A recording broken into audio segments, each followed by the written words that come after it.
dita, takohemi në pjesën e dytë të programit Jo Vetëm Kafe, të dashur miq, dhe do ta fillojmë këtë pjesë të dytë pikërisht me specialisten e dobësimit Anila Kalleshi. Mirë se erdhe. Përshëndetje. Anila, takohemi sërish së bashku për të sjellë tek teleshikuesit këshilla, por nëse gati në çdo emision kemi folur për atë kujdesin për të ushqyerin, dhe që të dobësohemi, të arrijmë linjat të mira trupore. Këtë radhë do të flasim si të shëndoshemi. Ka dhe nga ata që duan të shëndoshen, Prapë, njëjta gjë. Prapë, njëjta gjë. Duhet ushqemi mirë, patjetër. Si të kujdesemi me ushqimin, si të përzgjedhim ushqimin më të mirë të duhur, por që të shtojmë në fakt masë muskulare dhe jo masë yndyrore, sepse çdo kush që është i dobët, nëse do fillonte të shtonte në peshë dhe do shtonte ca pala barku apo ca kofsh të egzageruara, përsëri nuk do ishte i kënaqur. Mirë, në fakt kemi të bëjmë me cilën pjesë të popullatës, le ta themi kështu. Në fakt, do thoya një koeficient i thjeshtë i cili përcakton nëse je nën peshë, është koeficienti i masës trupore, i cili është raporti i peshës me gjatësinë katror. Ky raport nëse del nën 18.5%, domethënë jemi nën peshë dhe është momenti për të shqetësuar. Gjithmonë kam trëmbetuar dhe kam thënë që edhe marrëdhënia me pasqyrën është shumë e rëndësishme. Ka persona që duan të jenë nën peshë, pra dhe pse ky koeficient i masës trupore është nën 18.5, i pëlqejnë që të kenë forma elegante, forma trupore të rregullta të mira. Por problematika është duhet të kemi në kontroll në fakt shëndetin tonë, dhe ajo që është më rëndësishme është të jemi të shëndetshëm. Nuk ka rëndësi ndoshta forma trupore nëse do jenë të mbushura apo do jenë të dobta, por e rëndësishme është të jenë të shëndetshëm. Dhe për të qenë i shëndetshëm, natyrisht nëse do të kemi një koeficient nën 18.5, duhet jemi dyshues në këtë gjë. Në fakt kemi shumë persona të cilët janë nën peshë, si janë ato në raport me pjesën tjetër, Dëgohet shpesh, në fakt janë më fatluma ata që janë nën peshë, sepse është një numër më i vogël. Por në krahasim me obezitetin, por nëse se do shikonim anën shëndetësore, të dyja janë mjaft problematike dhe rrezikojnë ndoshta edhe me jetën. Kemi persona anoreksik, sepse puna e nën peshës ndodh nga dy faktorë. Unë dëgjoj shpesh, për shembull, ka njerëz që thonë që unë ushqehem pafund dhe nuk marr peshë. Ashtu siç ka edhe persona të cilët nuk ushqehen fare. Tani duhet të themi luma ata që han shumë. Jo, nuk do thoja luma ato, sepse mund të kenë edhe problematika të tjera, por ajo që është e rëndësishme, unë do t'i përcaktoja njerëzit nën peshë, do t'i përcaktoja në 3 kategori. Në anoreksik, në bulemik dhe në persona që ushqehen shumë, por që nuk marrin peshë, që në këtë rast do doja të trajtoja më shumë këtë rastin e personave që ushqehen, por nuk marrin peshë. Do doja të thoja që këta persona në fakt mund të kenë problematika shëndetësore, mund të jetë hipertiroizmi, pra prodhimi i tepërt i jodit në organizëm, i cili gjithmonë çon ulje në peshë, mund të jetë një sëmundje e diabetit të sheqerit, i cili përsëri çon ulje në peshë, mund të jetë një kancer, i cili përsëri çon ulje në peshë, apo sëmundja e virusi HIV, i cili përsëri shoqërohet me rënje në peshë. Por mund të jetë dhe një metabolizëm hiperaktiv. Kjo është pozitivja e personave të cilët kanë ndoshta nën peshë. Një metabolizëm hiperaktiv është vërtet i shkëlqyer, pasi ti mund të konsumosh gjithçka çfarë ti preferon dhe nuk shton në peshë. Nëse do shoqëronte gjatë gjithë jetës, kjo do ishte një gjë e mirë. Por mund të jetë faktor të jashtëm që në përgjithësi dobësitë njihen në vendet e varfra në zhvillim, njihen në persona të cilët kanë një stil jetese të rëndom, do thoja, persona të cilët bëjnë një jetë sedentare, një jetë të cilët anashkalojnë ndoshta vakte të shumta të ditës. Ka dhe nga ata që abuzojnë ndoshta me alkool, me duhan, me drogra të ndryshme, edhe kjo besoj është. Personat dim që duhani dhe personat që konsumojnë nikotinën dhe kafeinën janë persona të cilët kanë një metabolizëm shumë të shpejtë, ndikojnë pra në metabolizëm, gjë që do thotë që këtyre personave në momentin kur ne kërkojmë që të stopojmë dhe të marrim ca kilogramin të tepërta, gjëja e parë që do ishte, këshilla ime e parë do ishte stop duhanit dhe alkoolit. Gjithashtu dhe kafes, të ishim të kujdesshëm. Mirë, në fakt është më e lehtë të dobësohesh apo të shëndoshesh? Që e fundit më duket është më e thjeshtë. Mendohet që është më e kollajt për të dobësuar. Por unë do thoja që për të dyja kategoritë, si për ato që duan të shëndoshen dhe ato që duhet të dobësohen, duhet një vullnet i papar, duhet një ndërgjegjësim. Dhe ajo që është më rëndësishme, një njohje e ushqimeve që duhet të përdorim. Pra, nuk është e rëndësishme që të përdoren ushqime të cilat nuk është e rëndësishme të përdoren ushqime të cilat nuk kanë shumë janë ushqime me vlera boshe, pra ushqime të cilat i kanë kalorit zero, që do thotë janë fast foodet, janë ushqimet e shpejta, janë biskotat, karamelet, çokollatat që mund të konsumojmë në rrugë. Nuk është e thënë që duhet të konsumojmë këto ushqime, por do këshillohej që të konsumoheshin ushqime proteinike që do ishte shumë e mirë. Në fakt këshillohet në ekran është një dietë e cila ndihmon për të shëndoshur. Besoj që e kanë marrë dhe po shikojmë energjitë janë 3500 kalori me proteina 175 gram, yndyrna 120 gram, 458 gram karbohidrat dhe po të vëmë re pjesa më e madhe e përbërjes energjetike është pjesa e karbohidrateve që është shumë e rëndësishme për të konsumuar.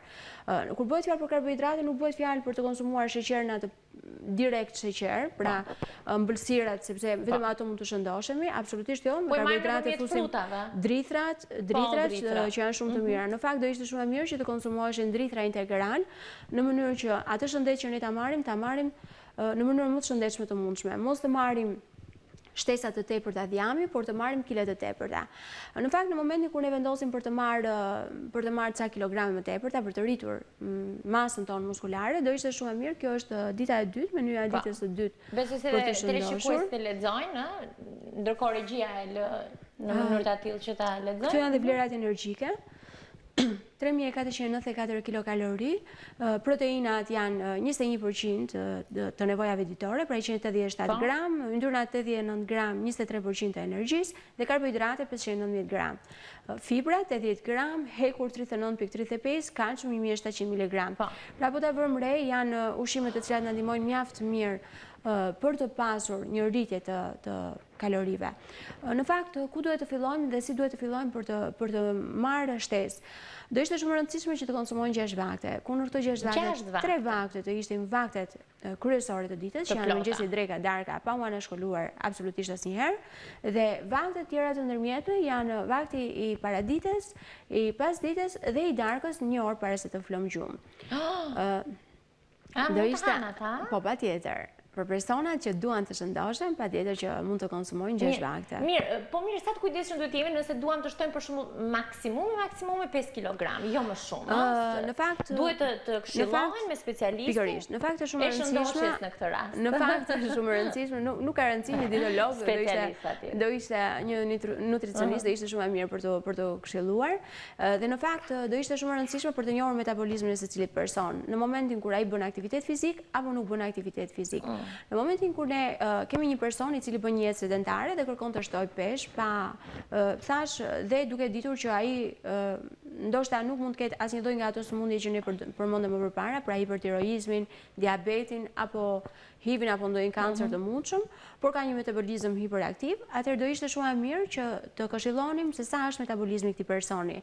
Dhe do ishte mjaft e mirë të fillohej me rritje të kalorazhit 500 deri në 1000 kalori në ditë, më tepër se ç'merret zakonisht. Pra nëse një person ka një metabolizëm 2000 kalori, ne do ishte shumë e mirë që të konsumonim 2500 deri në 3000 kalori. Por do ishte shumë e rëndësishme për ne është që të dimë që proteinat janë mjaft të rëndësishme për ndërtimin e muskujve. Dhe në këtë mënyrë, për të ndërtuar muskuj, do ishte shumë e rëndësishme që të merrnim është një formulë e cila llogaritet në 2.5 shumëzuar për peshën trupore që kemi. Pra një person që ka një peshë trupore 50 kg duhet marrë 2.5 herë 50 shkon 110 mg, 110 gram, më falni, proteina, dhe kjo duhet të ndarë në 3 vaktet kryesore të ditës. Burim kryesor i proteinave, burim shumë i mirë, është qumshti. Qumshti përmban rreth 80% proteinë dhe 20% kazein, dhe ky 80% proteinë kalon direkt në gjak, pasi është lëng, dhe është shumë i mirë për organizmin. Pra këshillohet të konsumohen sa më shumë qumësht, por duhet jemi të kujdesshëm në përzgjedhjen e yndyrës së qumshtit. Pra jo, absolutisht nuk duhet gabojmë që të përzgjedhim qumësht me yndyrë 2%, 3%, por me një yndyrë 1%, e cila është i mjaftueshme për organizmin për të arritur të marrim peshën e duhur. Dhe sa duhet zgjasi, Anila, kjo periudha e tash të quajturës shëndoshje, derisa të arrijmë kilogramët? Derisa të arrijmë kilogramet e tepërta, por me kalimin e ditëve që ti je futur në këtë periudhë diete, në këtë regjim, le të themi, do ishte e mira pastaj që mos të bënim gabimin që të shtonim më tepër kilogramet e tepërta dhe duhet të mbanim një kontroll, duke arritur në momentin pasi ti ke mbaruar dietën të kontrollosh metabolizmin tënd në mënyrë që sasia e kalorive të marrë me sasinë e kalorive të harxuara të jetë diku aty afër. Për të shtuar 1 kilogram peshë nevojiten 7000 kalori për të marrë më tepër. Pra, besoj që nëse ne kemi shtuar në gjitha ditët e javës nga 1000 kalori më tepër, brenda një jave ne kemi arritur të kemi 1 kilogram më tepër dhe për 1,5 kilogram do na duheshin rreth 5 javë për të marrë një dietë të mirë të shëndetshme, natyrisht për të rritur masën muskulare. Thashë është shumë e rëndësishme që të dimë masën muskulare që duhet proteinat që duhet të marrim. Si e kuptojmë këtë masën muskulare? Duhet vim tek specialistit, atëherë natyrisht që po të kesh një dietë të studiuar, do ishte akoma më mirë. Thashë llogaritet 2,5 shumëzuar për peshën trupore të personit. Kjo është vlera në gram. Mosha ka këtu, Anila? Natyrisht do thoya që pas 5 dietave, rreth pra në periudhën e menopauzës, gratë arrin të humbasin masë muskulare. Pas 40-ave në fakt fillon kjo masë muskulare që humbet, humbasin rreth 400 gram masë muskulare në vit. Që do thotë që femrat në këtë moshë e kanë më të vështirë në qoftë se i ka kapur ajo periudha e dopsisë, e likështisë ndoshta në organizëm, do e kenë më të vështirë për të marrë kilogramet të tepërta pasi masa muskulare e këtyre personave është e humbur. Gjëja kryesore që i këshillohet personave që duan të shtojnë peshë është dhe ecja përpara momentit që konsumon vaktin, do ishte shumë e mirë, ndoshta gjysmë ore, 1 orë përpara, në mënyrë që të hapej oreksin, në mënyrë që trupi të ishte më i përgatitur. Natyrisht aktiviteti fizik do ishte shkëlqyer, të këshillohet rreth 35 deri në 40 minuta palestër, ndoshta një herë në 2 ditë, pra 3 herë në javë, do ishte shumë e mirë për këta persona. Gjithashtu, larg çajrave, larg kafeve dhe larg nikotinës, do ishte këshilla më e mirë. Këshillohet që të konsumojnë mjaft lëngje, natyrisht lëngje.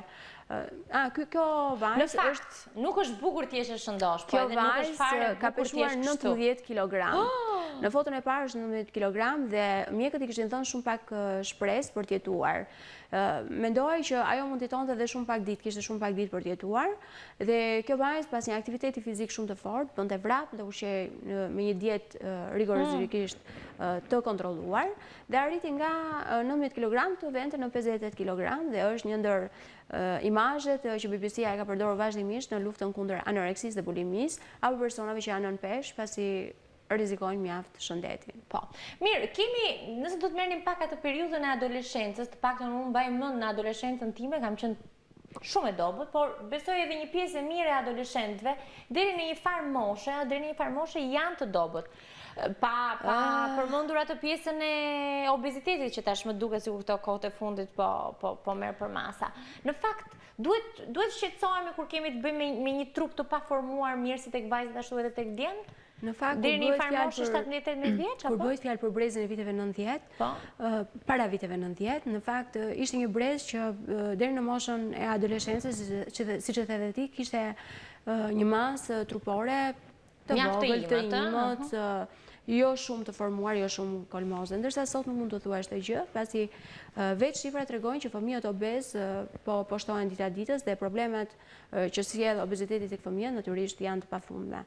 Dhe nuk mund të thoya që sot brezi i adoleshencës ka këtë predispozit. Mund të jetë një predispozit gjenetike, ndoshta me prindër shumë të dobët, një fëmijë në adoleshencë mund të ketë një dobësi. Ndoshta raste të rralla. Po pra, janë ndoshta predispozita gjenetike, por në përgjithësi brezi i sotëm me mundësitë, me gamën e gjerë të produkteve dhe natyrisht me një kequshqyrje shpejt tek fast foodet. Pikërisht, dhe me kequshqyrje që përdorin, duke përdorur ushqimet e gatshme, ushqimet biskotat, patatinat, fast foodet pafund, Coca-Colat, që janë produkte. Në fakt Coca-Cola është një produkt i cili është diuretik në një farë mënyre, por ai arrin të nxjerrë të gjitha kriprat e rëndësishme për organizmin, gjë që shkakton probleme.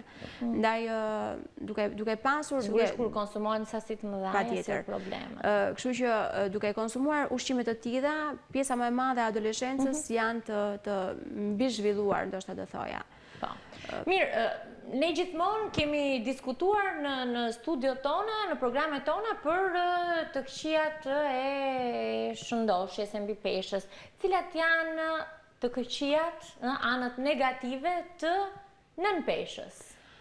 Një anemi e theksuar, një munges e theksuar vitaminash, mineralesh, një dopsi muskulare, kocka të cilat thyen për një herë, pasi artritet janë prezente të këta persona, gjithashtu sëmundjet e kancerit janë prezente të këta persona, pra është shumë e kollaj të preken nga sëmundje njerëzit që janë nën peshë, pasi nuk kanë fuqi, nuk kanë një sistem imunitar të mirë, kanë një sistem metabolik të ullët, të keq, të thoja.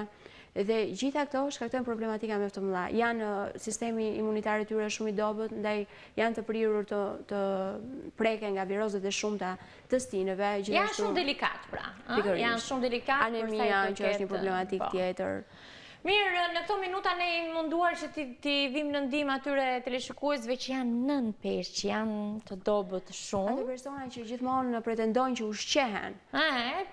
Por ushqehen, jam e sigurt që ushqehen gabim. Jam e sigurt që përdorin shumë fast food e ndoshta, nuk është që të shëndosh fast foodit. Duhet marrë ushqime proteinike, veza, qumshti, djathi, kosi, mishi, do ishin shumë të mira, fruta, drithra, do ishin shumë të mira për të konsumuar. Kuptoj. Anila, të falenderoj që ishe me ne, miru takofshim javën e ardhshme dhe ne të dashur miq kalojmë në një tjetër fushë, do të kalojmë tek fusha e artit, tek fotografia, do të flasim me një artist të ri, pas pak, Ergys Xhabjaku, i cili sapo ka nxjerr përpara teleshikuesve foto të shkrepura nga aparati i tij me shumë pasion dhe ka sjellë këto në një ekspozitë, e ndjekim tani.